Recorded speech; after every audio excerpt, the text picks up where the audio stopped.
नमस्ते। तो आज बात करते हैं एक ऐसी कहानी की जो सिर्फ खाने के बारे में नहीं है, बल्कि उस जज्बे और हिम्मत की है जो उस खाने को बनाने वाले को तैयार करती है। ये कहानी है विकास खन्ना की। चलिए, सबसे पहले इसी सवाल को लेते हैं। दुनिया का सबसे जाना माना इंडियन शेफ होना आखिर कैसा लगता है? इसका जवाब उतना सीधा नहीं है जितना हमें लगता है। उनके नए रेस्टोरेंट बंगलो की कामयाबी का अंदाजा लगाना है तो बस ये जानिए, हर दिन एडवांस बुकिंग खुलती है और सिर्फ 10 सेकंड में हाउसफुल।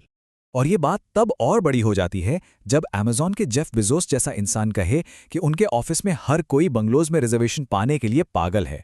मतलब ये कोई आम रेस्टोरेंट नहीं है, ये एक फिनोमिनन बन चुका है। तो देखिए, एक तरफ तो ये जबरदस्त कामयाबी है और दूसरी तरफ एक ऐसा इंसान जो कहता है मैंने तो खुद को सरेंडर कर दिया है।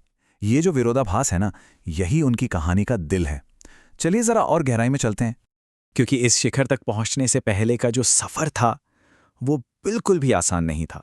वो एक बेहद मुश्किल, उतार चढ़ाव से भरी यात्रा थी।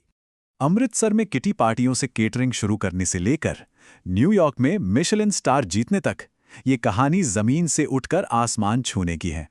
लेकिन सोचिए, इस बीच क्या क्या हुआ। अमृतसर में उनका पहला काम बुलडोजर से रौंद दिया गया। न्यूयॉर्क पहुंचे तो सड़कों पर खाना बेचना पड़ा और फ्रांस के बड़े बड़े किचनों में उन्हें नस्लवाद का सामना करना पड़ा। ये उन्होंने फ्रांस के एक किचन में सुने थे। सोचिए जरा, इस तरह की बात सुनने के बाद भी अपने सपने पर टिके रहना कितना मुश्किल रहा होगा। पर शायद यही वो आग थी जिसने उन्हें और भी ज्यादा मजबूत बना दिया। अब सवाल उठता है कि इतनी हिम्मत और जमीन से जुड़े रहने की ताकत आई कहां से? तो इसके पीछे थी 3 मजबूत महिलाएं जो उनकी जिंदगी की सबसे बड़ी ताकत थीं। उनकी दादी ने उन्हें एक बहुत ही गहरी बात सिखाई थी। वो कहती थी, बेटा, ताज को सिर पे मत पहनना, कमर टूट जाएगी। ये सिर्फ शब्द नहीं थे, ये वो सबक था जिसने विकास को हमेशा जमीन पर रखा और सिखाया कि कामयाबी को कभी भी खुद पर हावी मत होने देना। फिर थी उनकी माँ, जिनका उन पर अटूट विश्वास था। वो उनकी स्पिरिचुअल स्ट्रेंथ थी।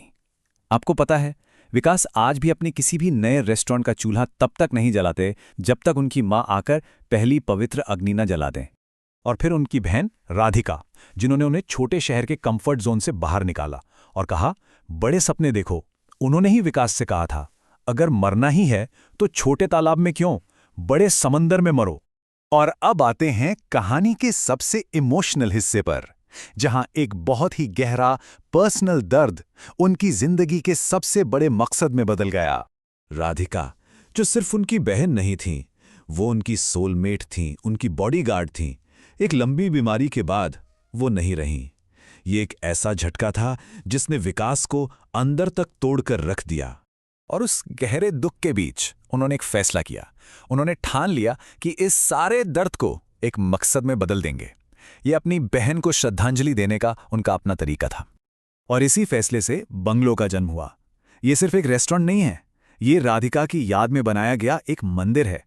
मेन्यू, म्यूजिक, यहां तक कि फूल भी, हर चीज राधिका को एक ट्रिब्यूट है। और इसे खोला भी गया उनके 50वें जन्मदिन पर। तो चलिए अब वापस आज में आते हैं और देखते हैं कि कैसे बंगलो विकास खन्ना के पूरे जीवन के सफर का एक निचोड़ है। जब दुनिया के सबसे बड़े शेफ में से एक रेने रेडसेपी ये कहते हैं कि बंगोल का माहौल एक मंदिर जैसा है, तो आप समझ सकते हैं कि ये जगह कितनी खास है। लोग यहाँ सिर्फ खाना खाने नहीं आते, वो एक एहसास जीने आते हैं। विकास हर रात अपनी बहन से किया एक वादा निभाते हैं। वो हर बुजुर्ग मेहमान का हाथ पकड़कर खुद उनकी टेबल तक लेकर जाते हैं। रात में अगर 100 बर्थडे सेलिब्रेशन भी हों तो वो 100 बार खुद मोमबत्ती लेकर जाते हैं। ये मेहमान नवाजी नहीं, ये एक वादा है। और सबसे बड़ी बात, उनकी सोच अब बदल चुकी है। वो कहते हैं, कामयाबी का मतलब ये नहीं कि सिर्फ अपनी नाव ऊपर उठाओ। कामयाबी तब है जब आप पूरा पानी ही ऊपर उठा दो। उनका मकसद अब सिर्फ खुद का नहीं, बल्कि पूरे इंडियन खाने को दुनिया में सम्मान दिलाना है। ये एक लाइन उनकी पूरी जिंदगी की कहानी बयां कर देती है। हर बार जब दुनिया ने उन्हें दफनाने की कोशिश की, वो भूल गए कि विकास खन्ना एक बीज हैं जो हर बार और मजबूती से उगकर सामने आए। और हम आपको इसी एक सवाल के साथ छोड़कर जाते हैं, सोचिएगा जरूर। जब कोई जगह ईंट और पत्थरों से नहीं बल्कि यादों, वादों और बेइंतहा प्यार से बनती है, तो आखिर क्या होता है? वो सिर्फ एक रेस्टोरेंट नहीं रहता, वो एक एहसास बन जाता है।